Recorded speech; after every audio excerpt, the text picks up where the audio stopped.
Hello, you wonderful people, and welcome to another episode of Not Too Comic Book. This being a show where I talk about TV shows that are adaptations of comic books. For today's episode, I'm going to talk about Dead Boy Detective Season 1, Episode 4. A lot of really interesting things went down in this episode, so let's break it down. Something I really quickly want to bring up, because if I don't bring it up now, I'm probably going to end up forgetting later on. I kept wondering last episode why the female cat sounded so familiar. I was like, why does that voice sound so familiar? I might have brought that up last episode, I think I did, but I definitely remember thinking that. Well, I stuck around for the credits this time and saw the name. The cat is played by Amber Nash. And the moment I saw that name, I was like, oh my god, of course.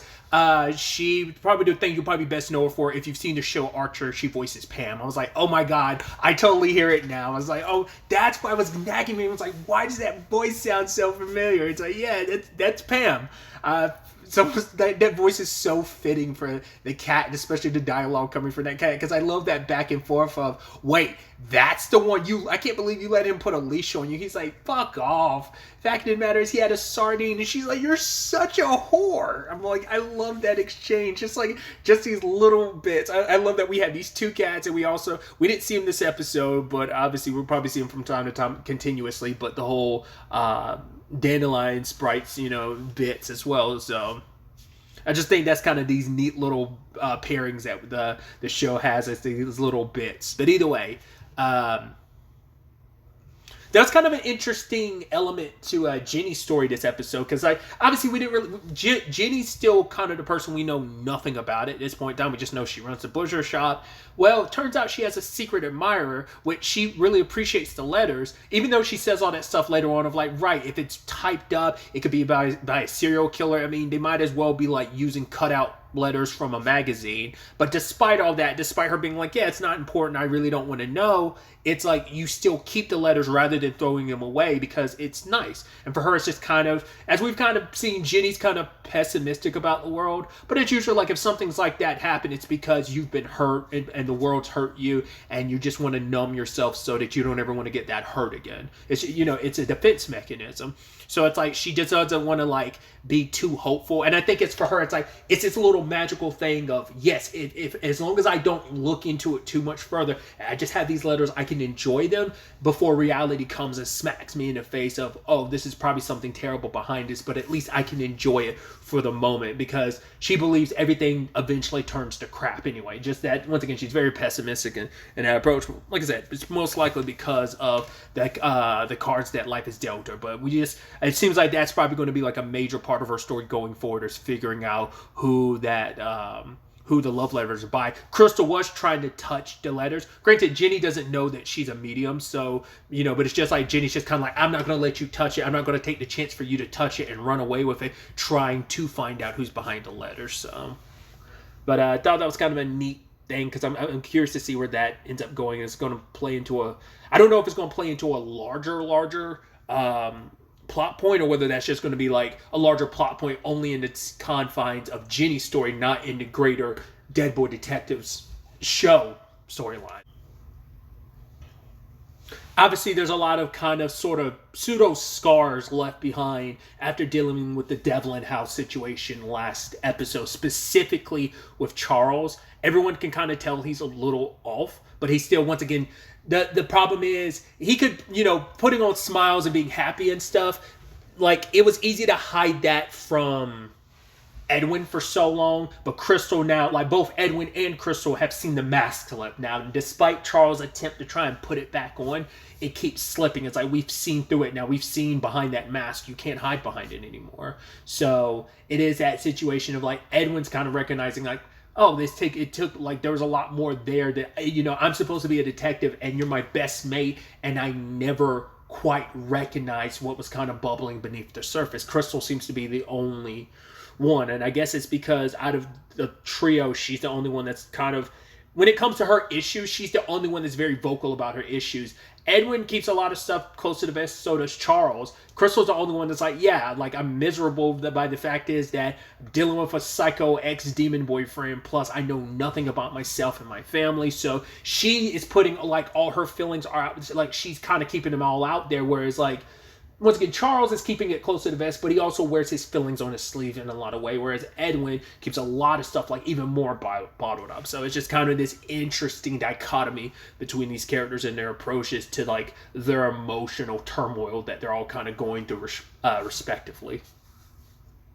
I think it's interesting too because at the time where we have Charles kind of, who was supposed to be like the happy disposition dude, for things to be like that for him this episode, for this to be a pretty rough episode for him, it's interesting too when you counterbalance that with Nico's like very like positive perspective on things. It seems like she's kind of filling that role, and it's a little more genuine than Charles, because now we know it's like, oh, it's like, not, it's in a lot of ways it's disingenuous, his optimism, because it's just meant to be like, yeah, I gotta smile and keep going, whereas like Nico, it just seems like it's a natural default for her. But you know, she's got her own issues. Once again, her dad died, she hasn't talked to her mom, she's trying to figure stuff out, but you know, so it's just, once again, just an interesting dichotomy all around of just like the roles and positions people are in. Have we been introduced to characters in certain roles, and how that's kind of shifted so far in the show, and how they will probably continue to shift going forward. But either way, this particular case involves a lighthouse. What's the dude's name? Dagfin was like, yo, this is my lighthouse. There's a whole bunch of ghosts showing up. I don't like that. It's so crowded. Plus, a whole bunch of people are starting to come here one by one, and they're killing themselves. But, like, the police aren't really investigating because no bodies can be found. So you're like, cool. So our crew comes across the lighthouse and finds a woman killing herself. But like the ghosts, like they just chill nearby and they're just smiling. So we find out that they are driven by a voice that sounds like someone that's very important to each person. Like the voice changes. So you're like, okay. Because later on they start introducing the fact it's like, oh, maybe it's a mermaid or a siren, which is so interesting because the siren lore of like, oh, we're going to crash your ships and stuff like that. It's so interesting because like, it seems like, and I guess maybe some lore, mermaids did that. Because like in my head, I do think, when I think sirens, I think, I mean, I think sometimes I conflate them with harpies sometimes. Because like when I think of a siren, sirens are kind of mermaid-ish. I do forget that sometimes. I think they can like coincide with each other, mermaids and sirens. I think they can be like kind of a same subspecies or something like that. I don't know. Like I said, I think sometimes I conflate sirens with harpies. But anyway, tangents and all that aside, it makes a lot of sense because it's like, right, what do sirens do? Like, or sirens or mermaids, it's like, right, they put you in a trance and they basically bring you to the water and they drown you. That's kind of like their whole shtick. So it's like drowning you and stuff. So it's like, kind of fits the motive of what's going on in this episode.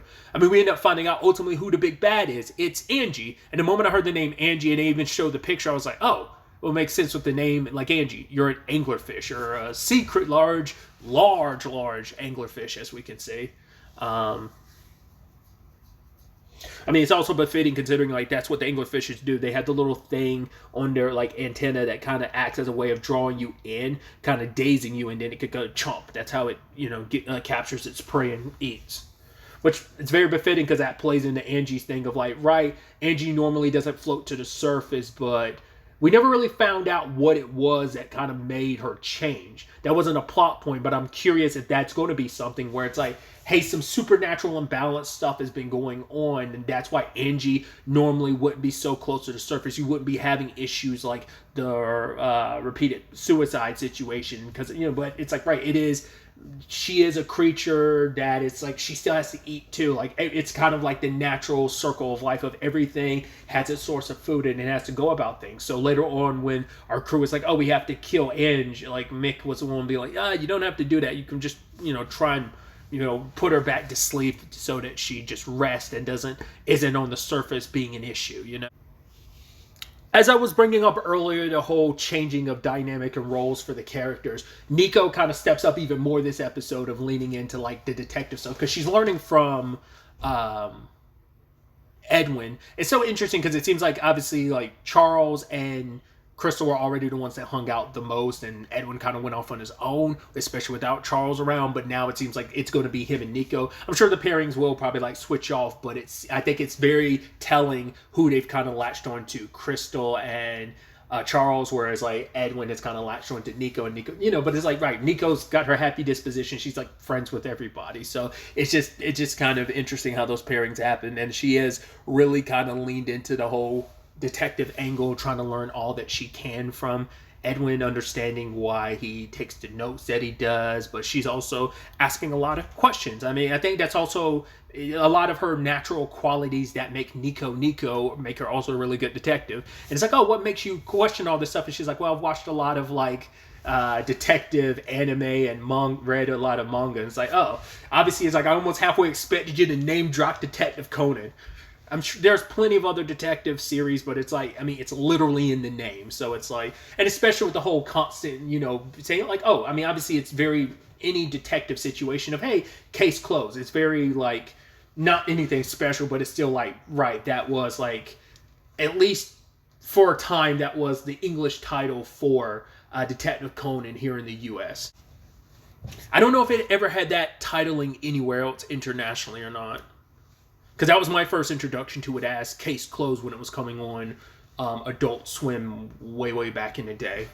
Either way, tangents and all that aside, I think it's really interesting, and maybe this speaks volumes too, like when it comes to Nico, that out of any character, Crystal was the one that was affected by the voice, not Nico. Like, it was never an issue for Nico getting drawn in, but maybe it's because it's like, despite her being sad about it, maybe it's a situation of she isn't, because at no point did it use like her father's voice to draw her in, nor did it use her mother's voice. I guess because like maybe it's supposed to imply like maybe Nico is, she's still sad, but a lot more accepting of her father's death, and it's kind of come with the peace with that. But it's also like, right, like her mother's voice would be interesting too, considering like, well, she still has those letters from her mom that she hasn't read. So, but maybe Angie only picks one target at a time, and because it got to Crystal first.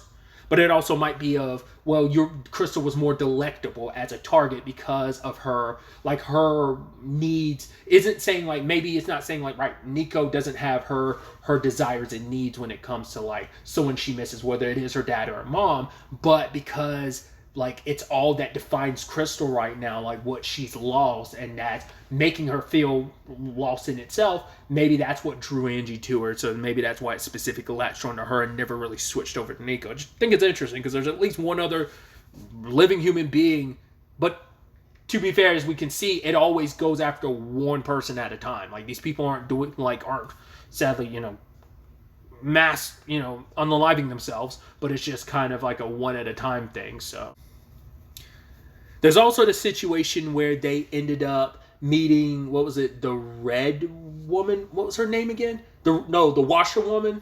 Was it the red washerwoman? I'm blanking on the name now.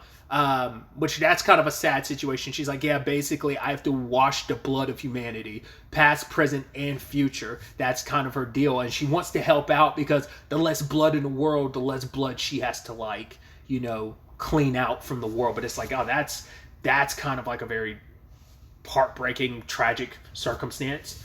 But what I thought was interesting too, because like she's like, right, if you're here, you must have a strong enough want. And obviously Nico, Charles, and Edwin all got the boot the moment they got an answer related to the case. But it's interesting that out of anyone who ended up staying behind, Crystal, because I guess her desire took precedent over the case in that regard of what she wanted. Or maybe it's also implying like her finding out the truth about herself is so important in the grand scheme of things that she needs a hint to push her in the right direction. The whole earth shaking thing, even the whole reference of a bird and stuff, I'm like, sounds like that might be in reference to Monty, but I don't know. Obviously, it was kind of another riddle situation, so they're not any close. Well, at least Crystal's taken a few steps in the right direction. Granted, there's such minuscule steps because she can't even begin to decipher the riddle that she was given in correlation to getting answers about who she is. I forgot to talk about it last episode, but her run-in with David has kind of got her shaken about who she is, because which once again kind of flows in line with everyone else kind of being shaken on who they are in a lot of ways, which we'll get to, as I talked about before, but we'll get into it more. But it's like, yeah, she started looking back on some of her time with David, and she was like, oh, why did you do that to me and make me do that? And David's like, I didn't make you do that. Like, maybe you're not the innocent person you thought you were. And she's kind of questioning herself, like, maybe I'm not a good person, which ties into the Jenny conversation, who was like, right, like, who cares who you were? You get to decide who you are now, which, once again, seems like Jenny's speaking from personal experience in that regard. But either way, kind of staying in that vein of, we had the whole situation with Edwin getting a visit from the Cat King, who it's like, yeah, you're nowhere close to getting it right about the number of cats in town. And it's like, well, why would me counting cats make you happy? It's like, well, because that means you're going to be in town longer, and it gives me an excuse to be around you. And then he starts changing shapes because he's like, right, I'm older than you, and the fact of the matter is, and that's kind of not necessarily a bad thing, but it's like, I'm more experienced and I can be whatever you want me to be. And he transforms into Monty. But then what really caught Edwin off guard was when he transformed into Charles. And then there was this moment later on when he was kind of staring at Charles. I was like, wait, is this like I'm in love with my best friend thing? Because I was curious about that. I was like, could he be? It was like, because I knew like the crystal thing, it was jealousy, but I didn't know if it was just like hey, you're taking away my best friend jealousy thing because it's just been us for so long. Or could it be that Edwin's like, no, like I'm starting to develop feelings for Charles and I just never realized it until now. Makes you wonder.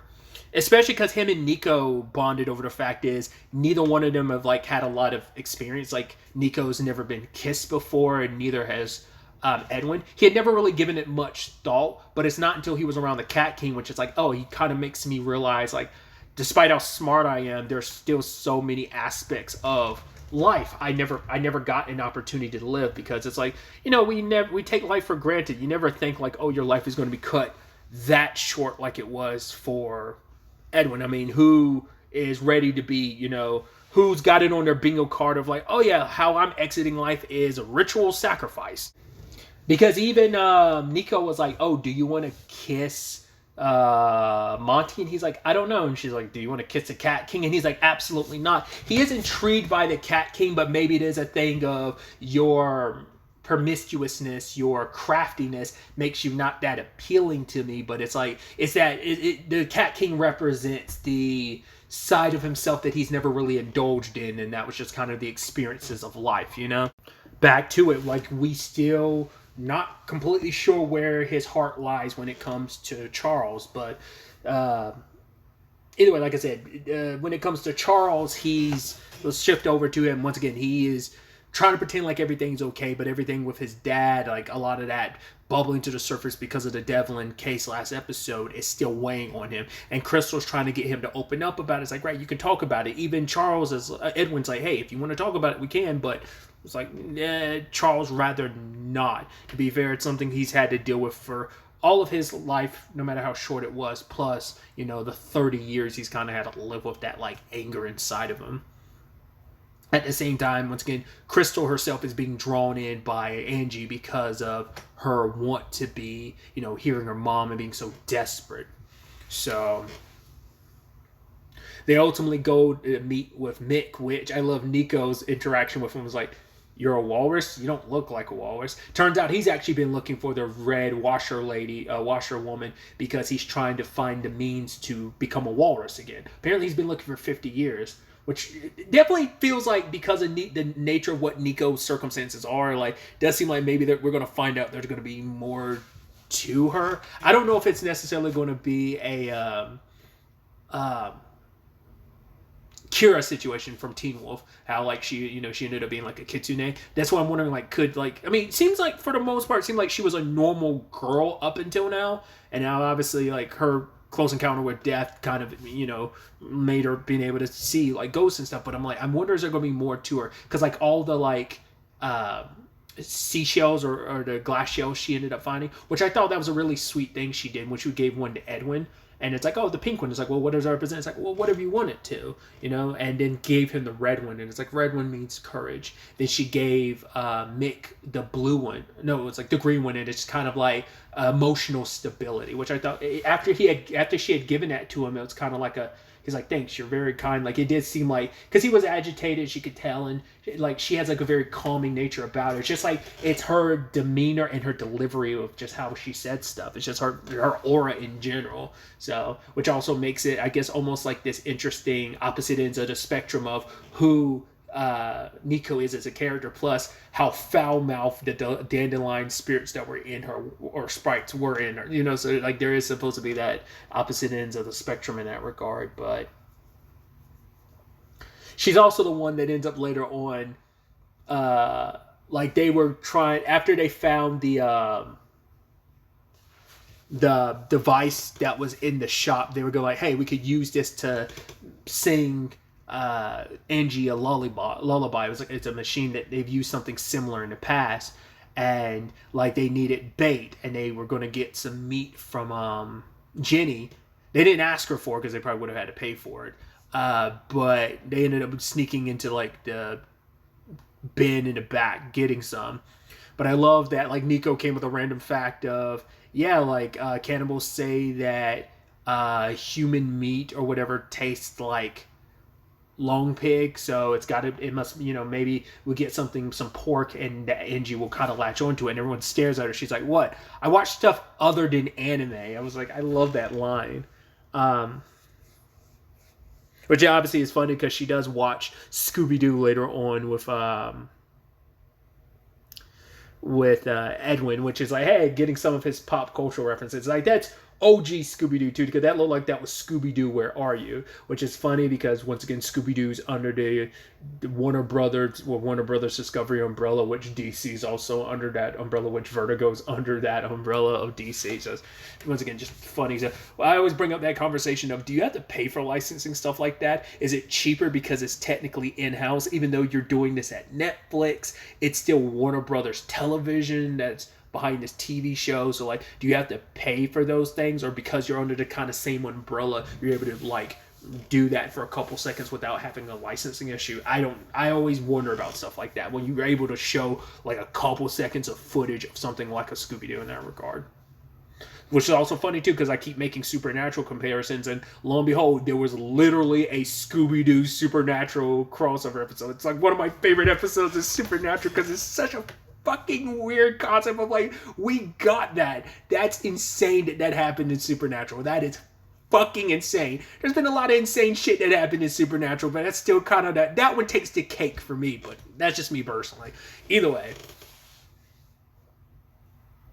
At the same time, all of this is going down, Ruth Connell's character, the night nurse, shows up, and it answers my question too of like, oh, will she just look like herself? Yes, it's not like she's going to be in disguise like Edwin and Charles are when they're like trying to be in their human form. But yeah, she's very like blunt, because the fact is that she came across some kids playing. They're like, oh, did that look real? And she's like, no, that performance was god awful. The fact of the matter is, if she was actually stabbed, her mouth would be filling up with blood, and it's like, you kids are a disappointment. And it's just like, Jesus, lady. It's like that meme online. It's this running gag you see like on maybe TikTok and maybe Instagram Reels and stuff of, yeah, like a kid will make a joke, and if you read the comments, or like sometimes people will stitch a video being like, what? Are you stupid? That's not how that is, and just kind of go into on the kid unnecessarily. It's like a dark like meme / bit online. It's such a weird thing. Like the internet's weird. But it kind of makes me it's got that same energy of like, hey, these are kids you're tearing into, but she doesn't care. It's like, you're stupid humans. I don't care about your emotional turmoil. Her just strolling to Crystal's place, and like, it's so interesting because like, who knows what she can fully do, like what she's fully capable of. Just the fact is that she was able to kind of stop Jenny from breathing and forced her hand to be like, hey, you have to tell me what you know. But the moment she randomly disappeared, I was like, is Jenny going to remember that? But it's like, no, she immediately, like, I don't know if that's just a natural, like, does that something the night nurse had to do on her own? Like maybe it's just kind of one of those, because there's some series that did it, and I thought it was such an interesting thing where it's like, it's like a supernatural thing happens, and because your brain can't process it, the moment it's out of your purview, you don't remember it.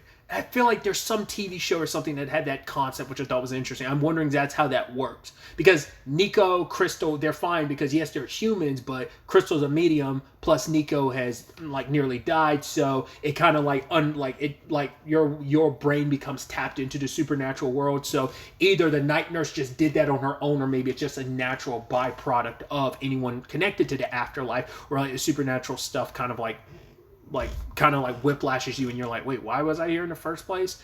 Because there's kind of a line from Charles when Crystal called the cops to try and, when they saw the woman fall, they gave an exact description, but the lady didn't want to listen. So it's interesting on that front because Charles is kind of like, yeah, like the supernatural, like it's never going to really respond to normal humans. That's why we never really get involved with the living or cops, because it's too much for them to comprehend. So they're always going to be very like doubtful, especially like, even though it's like, right, this was a real person, it wasn't even a supernatural issue technically speaking, because a real human person did die, but they're going to be like just very like brushing it off because of the supernatural stuff. Just kind of like, yeah, there's always going to be like some part of their brain that doesn't compute, so they're just going to be kind of very like dismissive of it to some extent. I think I forgot to talk about it too. There is the lady they met, Asha, which I thought was interesting, because she's the one that drew a painting and even had the riddle of like the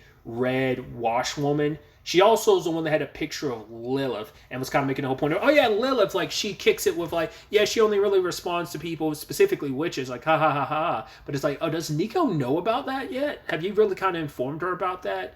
Because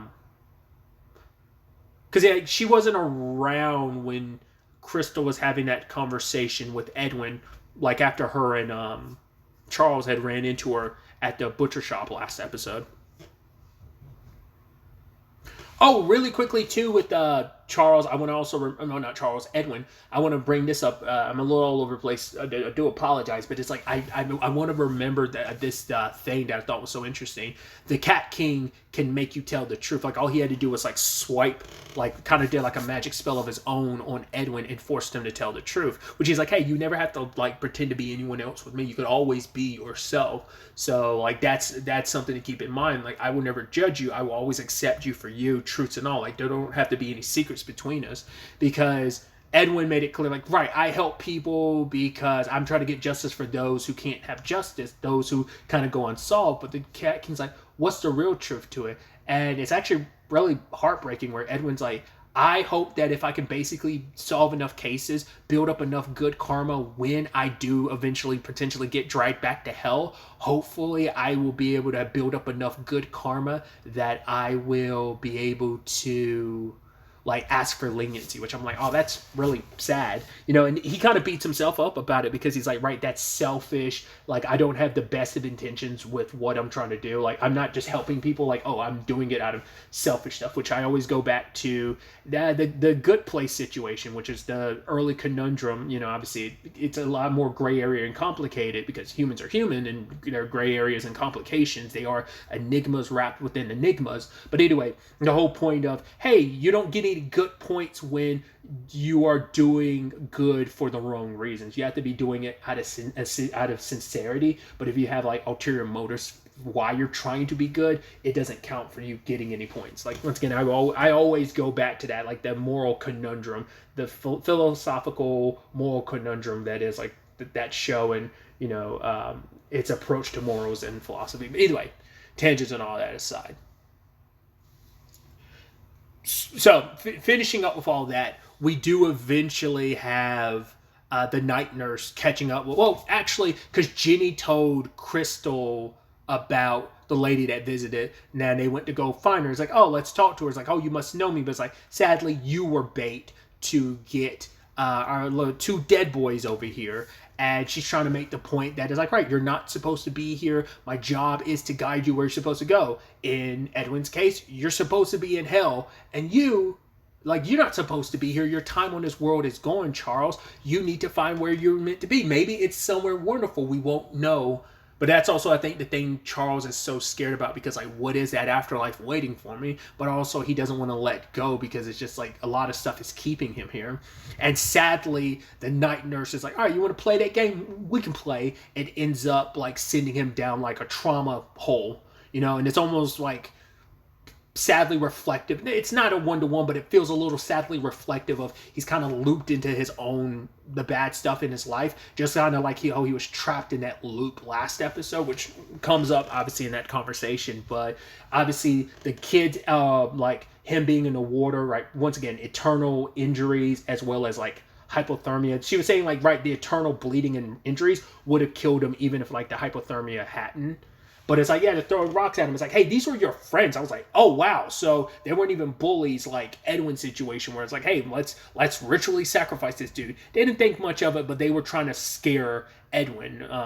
Once again, at least they got what was theirs. Who knows about those bullies or those friends? Because it's like, it's been 30 years. They're alive. They're all full-grown adults, probably living their lives. So I'm curious, once again, Edwin will never get any like retribution, because like, well, those guys are dead. I mean, once again, maybe they were dragged into hell too. Who knows what the afterlife has in store for them?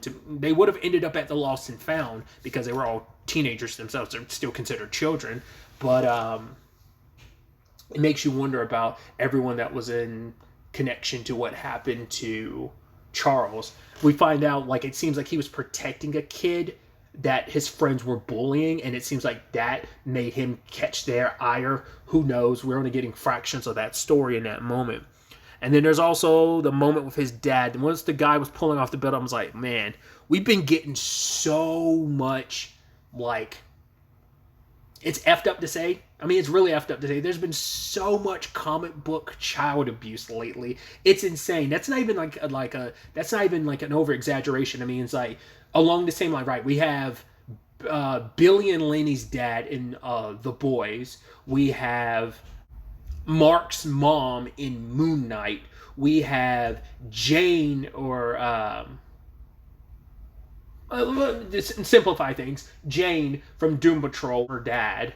I believe there was another example, but I can't think of it off the top of my head. It's just been like just shitty, like abusive comic book parents lately. It's just like, man, one after another. It's just like, oh, it's just kind of like, oh boy, and just like, and just Charles being like, please stop hitting me. I promise I'll do better. And even the night nurse being like, oh, but you didn't do better, because no matter what you do, it would never going to be good enough. You'll never be good enough. And that's the frustrating thing for Charles. It's like, no matter what he did, it was never good enough. He tried to be the perfect son, but it was just never enough. We have no idea like what his dad's issues is. It does, at the end of the day, it doesn't fucking matter what they are. He had no right to do what he did.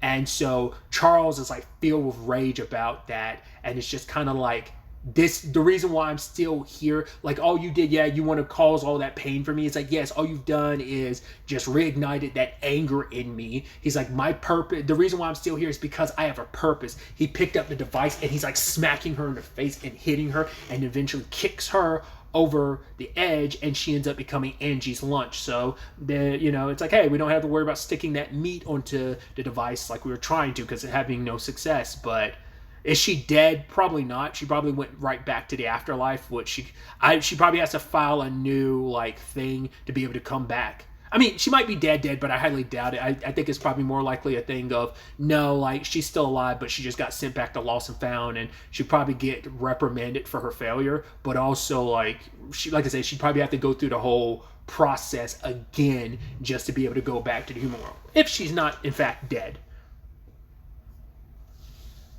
Because she is a supernatural, regardless of kind of being in this world. She isn't a human, for the Angie to eat. For Angie to eat. I don't know. Obviously, everyone was a little freaked out when it came to the whole situation with Charles, and him breaking down like that, feeling like there's nothing I can do. I couldn't do anything, like no matter how hard I tried with my dad, that was never enough. I couldn't stop the husband at the Devlin house from murdering his family over and over again. I can't stop Crystal from hurting, and whatever you're going through, Edwin, I can't help you either. He just feels like a failure. And it was just like seeing him broken down like that, because like once again he's so chipper and like everything's gonna be okay, and he's just, you know, he has a lot of like, he's hurt in that moment. Just seeing him so down like that is not something anyone has really seen up to this point. So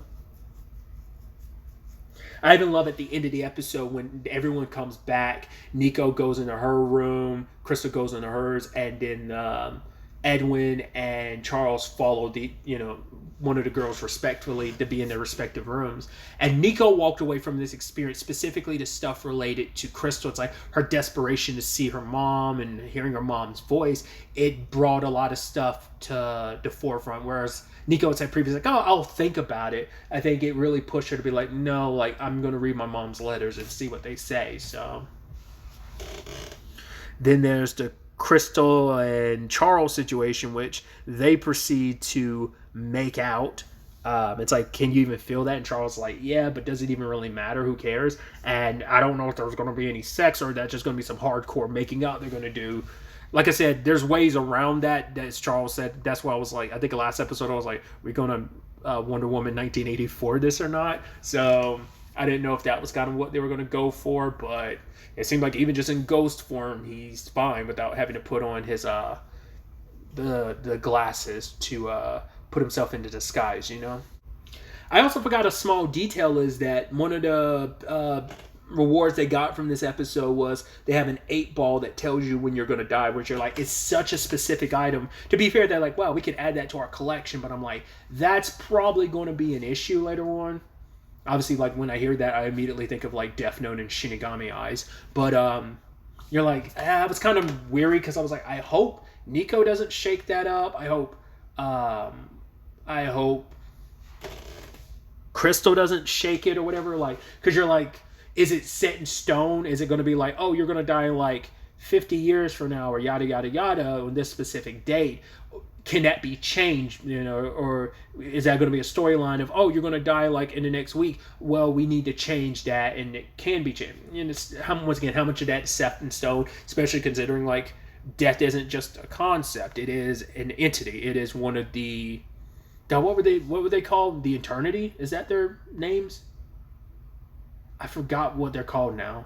Like Dream and his siblings. I forgot. They're called the Eternity, right? Isn't that their names? Or is that one of their nicknames? Is Eternity one of them? It's like, I don't remember now. I have to rewatch season 1 of The Sandman. Either way, some very, very, very interesting developments. I'm excited I'm excited to ultimately see where all of this ends up taking us going forward into the next episode. But really, that's all I wanted to talk about. Till the next time we meet, be happy, be safe, live life to the fullest, and enjoy it. Good day and goodbye.